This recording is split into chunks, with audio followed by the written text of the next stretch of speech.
Iran গত কয়েক দশকে ড্রোনের ক্ষেত্রে অভাবনীয় উন্নত করেছে। তাদের শক্তির মূল ভিত্তি হলো সাশ্রয়ী মূল্যের ড্রোন। ইরানের ড্রোনগুলো তৈরি করতে খরচ খুবই কম, যেমন শাহেদ 136 এর দাম মাত্র $20,000। কিন্তু এগুলোকে ধ্বংস করতে প্রতিপক্ষ মিলিয়ন মিলিয়ন ডলারের মিসাইল ব্যবহার করে।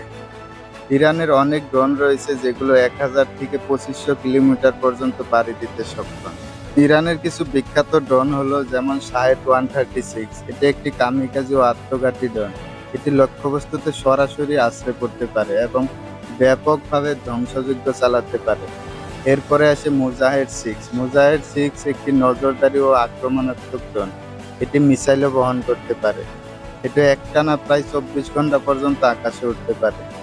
এরপরে আসে শাহেদ 129 ড্রোন। এটি একটি দূরপাল্লার ড্রোন। এটি যুক্তরাষ্ট্রের প্রিডেটর ড্রোনের আদলে তৈরি। এটি একটানা 24 ঘন্টা পর্যন্ত আকাশে থাকতে পারে এবং নজরদারি হামলা দুইও ক্ষেত্রে ব্যবহার হয়।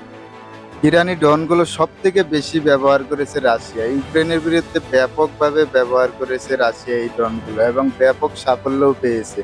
সাম্প্রতিক যুদ্ধেও ইরান ইসরায়েলের বিরুদ্ধে ব্যাপক ব্যবহার করেছে এগুলো। সাম্প্রতিক যুদ্ধে ইরান শাহেদ 136 ড্রোন ব্যবহার করে আমেরিকার মিলিয়ন মিলিয়ন ডলারের রাডার যুদ্ধবিমান ধ্বংস করেছে।